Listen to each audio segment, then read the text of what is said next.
La holding, elle te fait fantasmer par son incompréhension. Bonjour à tous et bienvenue dans cette nouvelle vidéo de notre chaîne H Fiscalité Finance dans laquelle on va parler de holding et on va rentrer dans le détail pour te l'expliquer. Mais avant ça, les rappels habituels, pense à t'abonner, pense à activer les notifications et si tu as la moindre question, mettre un commentaire. Tu peux également nous rejoindre sur notre Telegram. Nous sommes plus de 3000 entrepreneurs. Je partage du contenu exclusif dessus. Tu peux également rejoindre notre Discord pour poser tes questions et échanger avec la communauté. Ou tu peux rejoindre un programme qui t'est entièrement offert. Tous les liens se trouvent dans la description sous la vidéo. En guise d'introduction pour entrer dans le vif du sujet et ce assez rapidement, dans cette vidéo, on va parler de holding, même si c'est un sujet que nous avons déjà évoqué. Pourquoi ? Parce qu'elle est souvent incomprise et on verra au travers d'un contenu ce week-end comment elle est incomprise en étudiant le contenu des personnes qui en parlent sur Internet. Nous avons fait beaucoup de vidéos sur ce sujet, on ne va pas se mentir, mais quand je vois le contenu qui est fait sur le côté, les gens faisant la promotion de la holding, je me dis qu'il est nécessaire d'y apporter une petite piqûre de rappel. On parlera de holding à l'étranger, de concept de holding mobile qu'on a déjà évoqué et je reçois des questions quelquefois et j'ai l'impression que je me suis mal exprimé, donc je vais le faire clairement. On va parler également de holding et d'investissement immobilier pour faire circuler l'argent en France. Et on va parler également de la holding recommandée par des experts comptables et ce que j'appelle le syndrome du coiffeur en matière de recommandation de la holding par les experts comptables. Alors, je ne les traite pas de garçons coiffeurs, je tiens à préciser, mais c'est le syndrome du coiffeur, je vous l'expliquerai. Donc, pour faire simple, on va commencer par expliquer clairement, une bonne fois pour toutes, qu'est-ce qu'est une holding et on va parler de son régime fiscal pour enlever beaucoup d'incompréhension à ce sujet. La holding, c'est avant tout ce qu'on appelle une société de détention, de participation dans d'autres sociétés et le régime holding est détaxé.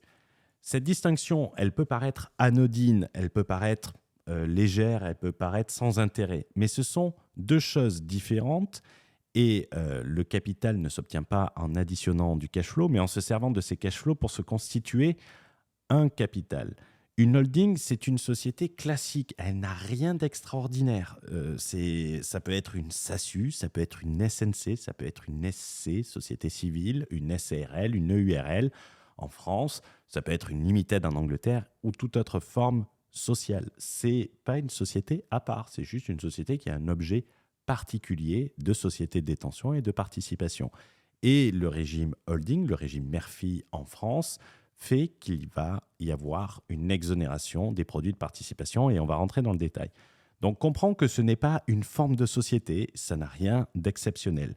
Une holding est une activité au sein de la société, comme une société commerciale, son activité, elle est commerciale. Toutes les sociétés peuvent être une holding par nature et tu n'as pas forcément besoin de créer des holdings pour avoir une holding en quelque sorte. Si on prend un exemple, le régime SOPARFI luxembourgeois, qui est le nom du régime holding, société à participation financière, elle est applicable à toutes les sociétés. Toutes les sociétés luxembourgeoises sont par nature des SOPARFI. Une société qui ne fait que ça va être une SOPARFI puisque son objet est la détention de participation. Ça ne change en rien la société. Donc, ce n'est pas une société à part, c'est une société ordinaire, une société de détention et de participation. Maintenant, on va s'intéresser au statut détaxé puisqu'il y a des régimes favorables aux holdings en France comme à l'étranger. Il faut comprendre que la holding va être exonérée d'impôts sur ses produits de participation. Les produits de participation, tu peux comprendre les dividendes que la holding reçoit de ses filiales dans laquelle elle détient des participations, un certain niveau de participation. Il va falloir 10% en Europe, si je ne dis pas de bêtises, et en France, ça s'active à partir de 5%. En France, les dividendes vont être exonérés de 95 à 99%. Les plus-values de cession sont exonérées à 88%. Ou une possibilité complémentaire offerte par l'apport-cession, mais ce n'est pas l'objet de cette vidéo. Comprends que donc si tu as 1 million d'euros de dividendes, une holding française va devoir s'acquitter de l'impôt sur 50 000 euros puisque 95% est exonéré, ou sur 10 000 euros. Soit concrètement, pour faire simple, elle va devoir payer soit 12 500 euros d'impôt lorsqu'elle aura 95% d'exonération, ou 2 500 euros d'impôt, 99% d'exonération. C'est ce qu'on appelle la quote-part de frais et charges. Sur une plus-value de cession, c'est-à-dire la revente d'une filiale. Par exemple, tu as la holding AH qui détient AH Internet et il y a un entrepreneur qui veut racheter AH Internet, il va racheter les titres de AH Internet, racheter toute la société. Imagine, ou un SaaS, imagine que la société revend pour 10 millions d'euros une société qu'elle a créée dès le début. L'impôt va être payé sur 1,2 million d'euros puisqu'il y a 88% qui sont exonérés. Donc la base imposable va être de 12%, grosso modo. Dans cet exemple, sur 10 millions de plus-value de cession, tu vas payer 300 000 euros d'impôt. Il restera donc dans ta holding 9,7 millions d'euros net d'impôts distribuables. C'est-à-dire que sur ce statut détaxé, avant de parler d'autres points, comprend qu'une holding française est une société ordinaire, SASU, EURL, SARL, elle n'a rien de particulier, qui a pour objet la détention de participation, et c'est la détention de participation qui en fait une holding. Le statut, il est détaxé, donc une implantation à l'étranger va te coûter plus cher en domiciliation qu'en impôt payé. On a vu, même sur 1 million d'euros de dividendes annuels, ce qui n'est pas dégueulasse, on va être honnête entre nous, tu vas payer 2 500 euros d'impôt. La moindre domiciliation à l'étranger va te coûter plus cher. Et en plus, tu auras un impôt peut-être similaire. Il faut comprendre également que le régime mère-fille s'applique également aux sociétés européennes, c'est-à-dire que si tu as une holding en France qui détient des participations dans une société estonienne, dans une société roumaine, tu vas pouvoir rapatrier les dividendes avec le même régime que si tu les recevais en France, même en dehors de l'Union européenne. Mais en dehors de l'Union européenne, et nous avions pris l'exemple sur l'Ukraine, en voyant que notamment le meilleur pays pour investir en Ukraine par rapport aux retenues à la source, c'était la France, où tu vas avoir une problématique de retenue à la source. La retenue à la source, c'est lorsque une société verse un dividende et que l'État dans lequel est la filiale qui verse le dividende à la holding va imposer une partie de ce dividende par voie de retenue à la source. Les retenues à la source, pour ceux qui sont investisseurs, quelquefois, ils ont des retenues à la source de 15%, de 10%, de 5% sur les dividendes qu'ils reçoivent de sociétés étrangères. Nous rappelons également que la taxe de 30%, la flat tax sur le dividende, elle s'applique lorsque la holding te verse un dividende. Mais lorsque tu es résident fiscal français, le dividende dépend de là où tu es résident fiscal. Si tu es résident français et qu'une holding française qui a reçu des revenus te verse un dividende, le dividende il sera taxé dans le pays de résidence avec une possible retenue à la source en France qui sera déductible de l'impôt du pays dans lequel tu seras résident. Mais le dividende, tu le payes dans le pays dans lequel tu es résident. C'est-à-dire que si tu vends tout, tu peux te verser les dividendes en quasi-exonération d'impôts ou avec une faible retenue à la source, ça dépend selon le pays dans lequel tu vas être expatrié. La problématique des holdings à l'étranger, parce que j'ai souvent parlé de holding mobile, faire une holding à l'étranger va pouvoir être fiscalement beaucoup plus lourd qu'une holding nationale. Déjà, très peu de banques t'accepteront et tu vas mettre une telle complexité que ça ne sert à rien, grosso modo. Mais également, tu vas avoir des retenues à la source. Donc, tu vas payer plus d'impôts sur une holding étrangère que si tu avais une holding en France. La retenue à la source, elle peut aller de 0 à 75% du montant global du dividende. C'est-à-dire que si tu verses 1 million d'euros de dividendes à une société holding dans un pays ETNC, tu vas avoir une retenue à la source de 750 000 euros et tu n'auras que 250 000 euros qui arrivent. Ça, c'est le pire des cas. Les ETNC, c'est les États ou territoires non coopératifs appelés paradis fiscaux. Le déclenchement également des clauses anti-abus qui peuvent empêcher l'application du régime mère-fille en Europe. Et là, ça fait mal. C'est-à-dire que, par exemple, tu crées une holding en Belgique qui détient une société française, ben, on va refuser l'application du régime mère-fille. C'est-à-dire que tu vas taper une retenue à la source en France bien plus importante que si tu avais une holding française où on ne peut pas dire qu'il y a un abus parce que c'est prévu pour aller bénéficier du même régime en Belgique. Et ça fait vraiment mal. Également, tu peux avoir sur des holdings entièrement détaxés, je pense notamment aux Soparfi luxembourgeoises qui exonèrent 100% du dividende. C'est-à-dire que tu vas économiser 2 500 euros sur 1 million d'euros de dividendes, 25 000 euros sur 10 millions de dividendes.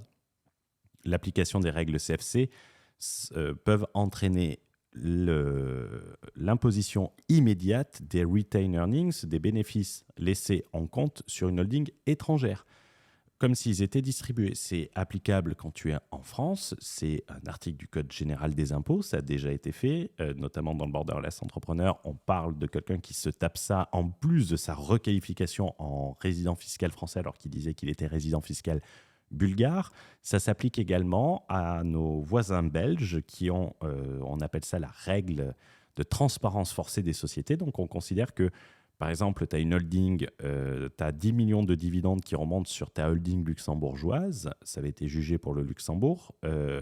Les clauses anti-abus sont déclenchées s'il n'y a pas de bonne raison d'avoir implanté la holding au Luxembourg. Qu'est-ce qui va se passer? On va considérer que la holding luxembourgeoise t'a versé 100% des dividendes, donc 10 millions d'euros de dividendes sur lesquels tu devras payer 3 millions de flat tax, plus les pénalités, plus tout ça. Donc ne vous amusez pas avec les holdings à l'étranger s'il n'y a pas de stratégie. Pourquoi je précise ça? Parce que quand on parle de la tactique de la holding mobile sur la chaîne, qui est généralement une holding à l'étranger, celle-ci, elle est le résultat de diverses stratégies pour éviter les mauvaises surprises et notamment les clauses anti-abus. Et légaliser cela, et ça s'inscrit dans une stratégie d'expatriation particulière. Ce n'est pas pour quelqu'un qui est en France et qui va créer une holding à l'étranger, ça n'a rien à voir. C'est pour les personnes qui s'expatrient à l'étranger et qui vont garder une mobilité ensuite. C'est totalement différent, donc faites attention à l'allusion. Je sais qu'il y a des personnes qui regardent le contenu et qui font des choses par rapport au contenu sans comprendre la nuance. En tant que créateur de contenu, à moi d'insister dessus. Mais faites attention, ne vous amusez pas à jouer avec les règles. Si vous ne maîtrisez pas les règles, faites-vous conseiller par moi ou par quelqu'un d'autre, mais faites-vous conseiller quand même. Donc, on a parlé du statut détaxé. Je vais parler maintenant de l'exonération des produits de participation et je vais insister sur l'uniquement. Dans un régime holding, rappelle-toi, c'est une société ordinaire qui reçoit des produits de participation, dividendes, et c'est ces produits de participation qui sont exonérés. Ce qui veut dire que les management fees ne sont pas exonérés et seront taxés de manière ordinaire. C'est quoi les management fees? C'est les prestations de services que va facturer une holding à sa filiale, une holding active. Tu ne peux pas facturer n'importe quoi, il faut qu'il y ait des prestations en échange. Imagine, tu as une société française et une holding qui peut être française, qui peut être également étrangère si tu es dans une technique de holding mobile. La société française va verser du dividende à hauteur de 1 million d'euros. On va partir sur une holding française pour la simulation.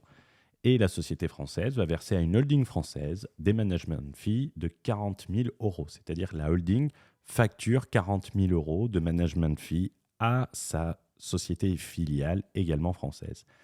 C'est-à-dire que dans le résultat de la holding, tu vas avoir 1 million de dividendes, de produits de participation, et tu vas avoir 40 000 euros de management fee. Rappelle-toi, le dividende, il est exonéré à 99% si on prend l'exemple ici, ou à 95%, c'est-à-dire que sur 1 million de dividendes, tu vas retenir en base imposable 10 000 euros. 10 000 euros, c'est là, sur ce montant-là que tu vas payer l'impôt. Le management fee, 40 000 euros. Donc, en tout, tu vas payer l'impôt sur 50 000 euros sur cette société. Tu vas payer l'impôt sur 12 500 euros.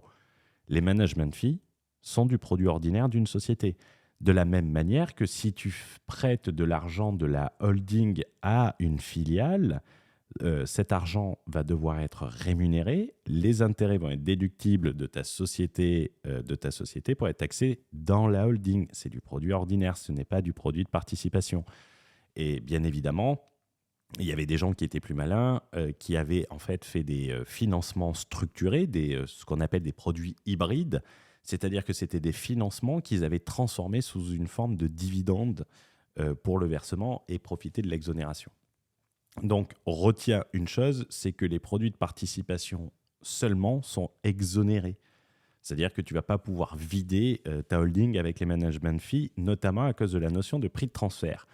Donc, il faut comprendre qu'une holding n'est pas entièrement détaxée, elle est détaxée sur ces produits de participation qu'elle reçoit, et c'est uniquement ces produits de participation qui sont exonérés. Dans le cas des management fees, c'est déductible de la filiale, ça va être une charge de ta société française dans l'exemple, mais ça va être imposé, tu vas déplacer la base imposable dans une autre société. Ça va être imposé en tant que produit dans la holding et ça va être déductible en tant que charge dans la filiale. Ça peut être au taux ordinaire de 25% ou au taux réduit de 15%, mais ces management fees ne sont pas détaxés. Au-delà de ça, il y a des règles de prix de transfert qui vont contrôler le montant de ces management fees. Tu ne factures pas tout ce que tu veux. Tu ne dis pas, allez, j'ai 200 000 euros de bénéfices, je vais facturer 150 000 euros de management fee. Là, tu vas avoir un acte anormal de gestion et tu vas avoir une situation de double imposition qui va être pas mal parce qu'on va te refuser la charge déductible sur ta société qui a payé le management fee. Donc, tu vas faire une réintégration de la charge et tu vas quand même payer l'impôt sur ta holding. Donc, double taxation, et ça fait mal. Mais si vous voulez jouer, sachez à quoi vous attendre. Et c'est très facilement prouvable, parce que je suppose que la documentation de prix de transfert, vous ne l'aurez pas préparée. Pourquoi je dis ça également? C'est parce que j'ai vu sur Internet quelqu'un qui vend des formations avec un module holding, et il te propose de créer ta holding, de créer tes SCI, et de gérer la comptabilité au travers d'un cabinet partenaire qui est le sien. Et il proposait, par exemple, ouais, moi, je peux m'expatrier. Et en fait, je crée une holding à l'étranger. Je facture, je paye plus d'impôts en France parce que je vais facturer des management fees et je vais vider la holding française. Ouais, mais management fee, c'est entre 8 et 12%. Faut pas pousser mamie dans les orties non plus. Et tes management fees, ok, tu les déduis en France, mais à l'étranger, ils sont détaxés. Et tu as des pays, sur le versement de management fee, considèrent que le lieu d'imposition et le lieu de prestation est le pays, et tu as des retenues à la source. Donc, c'est inquiétant de voir quelqu'un qui te propose de gérer ta comptabilité. Cela doit promettre en termes de qualité de service dans ce cabinet comptable, car même à Boozland, la notion de prix de transfert, elle est connue pour ceux qui reconnaîtront le clin d'œil, relativement discret cette fois-ci. Donc, pour finir, je veux parler d'un troisième point où la holding, elle est fantasmée, et j'en ai déjà parlé, mais autant faire une piqûre de rappel, la holding en immobilier. La holding en immobilier, c'est une question de switch stratégique. Et ça, c'est très important de le préciser. La holding en immobilier, tout le monde connaît ce schéma. On a une holding, elle détient une société d'exploitation, elle détient une SCI, comme ça on peut faire circuler du cash. Alors, tu ne fais pas circuler du cash, tu fais circuler de l'excédent de trésorerie. Ce qui est différent, c'est-à-dire qu'il faut avoir du résultat. Quelquefois, il y en a qui disent « Ouais, non, mais je reçois de l'argent, ils n'ont même pas clôturé le premier bilan, qu'ils veulent le mettre dans une SCI. » Non, la trésorerie. Et il faut faire très attention. Quelquefois, je vois des gens qui ne veulent pas payer des avocats, ce n'est pas moi qui le fais, qui ne veulent pas payer des avocats pour mettre en place la convention de management fee et qui prennent des modèles sur Internet, alors que c'est la conséquence d'une convention de trésorerie peut être catastrophique s'il y a le moindre problème. Mais bon, vous faites ce que vous voulez, comme vous voulez. La holding dans l'immobilier, elle est vendue comme l'arme massive, comme tu ne peux pas réussir si tu n'as pas de holding. Il y a des gens, ils vous font pas des séminaires, mais ils vous font des formations entières sur ça pour vous dire que vous n'allez pas payer d'impôts et tout ça.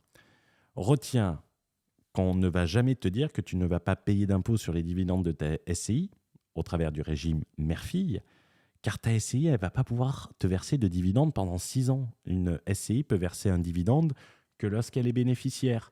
Avec la hausse des taux, à part si tu fais du 40% de rendement sur ta SCI, je ne vois pas comment tu vas pouvoir mettre un dividende en versement dans les 6-7 premières années. C'est-à-dire que ta holding, elle ne va pas te permettre d'optimiser le dividende pendant 6 ou 7 ans. Par contre, ta holding, tu vas la payer. La comptabilité, tu vas la payer. Les frais de maintien, tu vas la payer.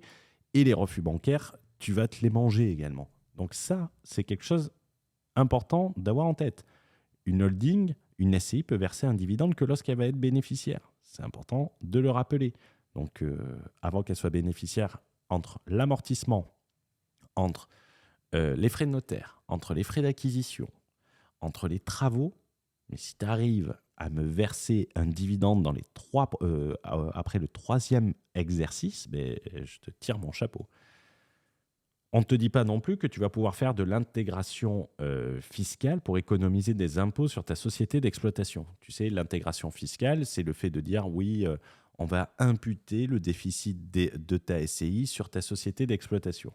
Mais on ne te dit pas le coût de mise en place d'une intégration fiscale, de l'établissement d'un périmètre d'intégration fiscale.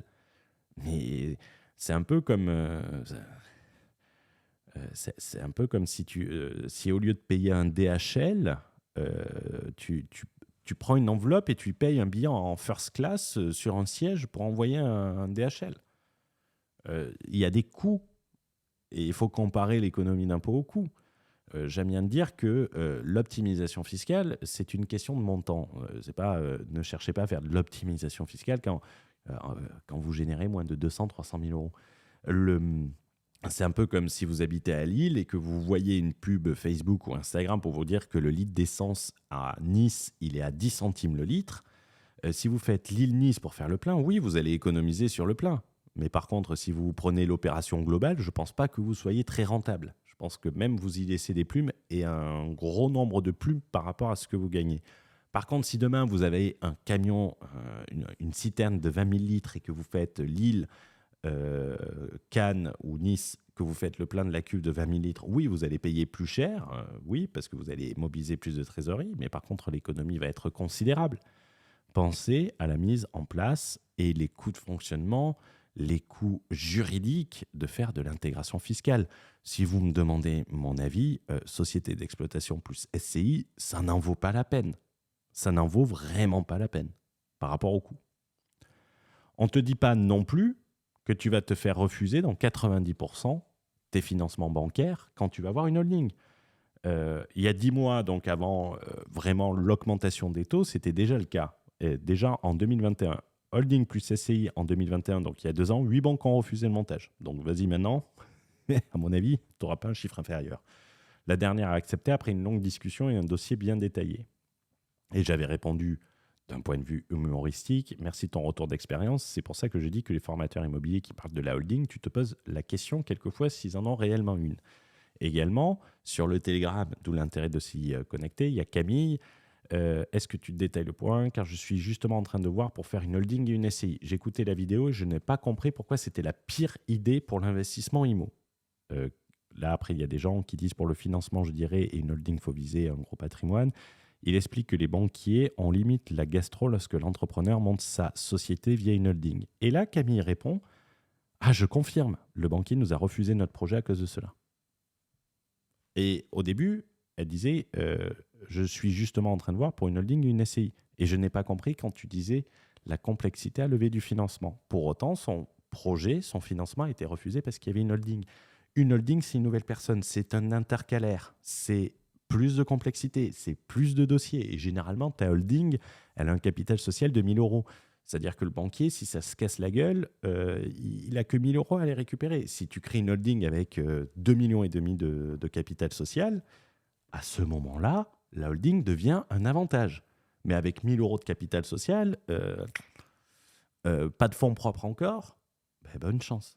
Bonne chance. C'est comme si demain, tu as un mec dans la rue, tu marches dans la rue, tu vois un SDF, il te dit prête-moi 1 million et que tu dis ah oui, pas de problème, je te prête 1 million.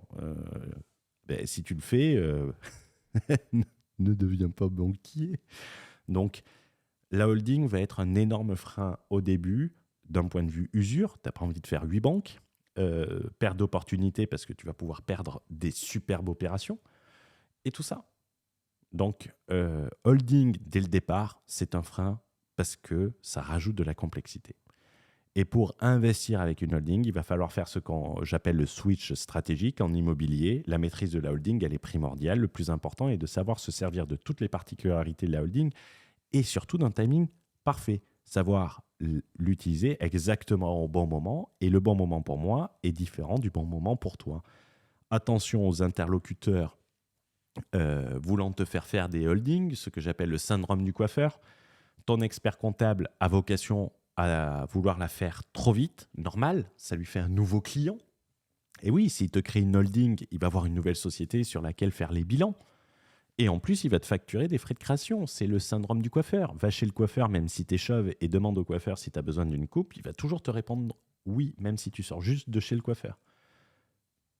Les formateurs te vendent la holding et la SCI. Bon, tu découvres qu'ils te l'offrent que si tu passes chez eux avec la comptabilité, avec plusieurs milliers d'euros de comptabilité en te disant tu vas pas payer d'impôts, c'est merveilleux sur les dividendes de ta SCI. Mais comme on l'a vu, ta SCI, elle ne peut pas verser de dividendes à minima pendant les 6 premières années. Donc pourquoi aller faire une holding qui va te réduire tes possibilités et qui va te mettre des bâtons dans les roues pour quelque chose qui ne te sert à rien? Pour ceux qui rejoindront Patrimoine Exponentiel, j'explique en fait comment vous pouvez déterminer le timing. Patrimoine Exponentiel, c'est notre programme de stratégie immobilière parce qu'on pense que je préfère multiplier un patrimoine immobilier que diviser des studios.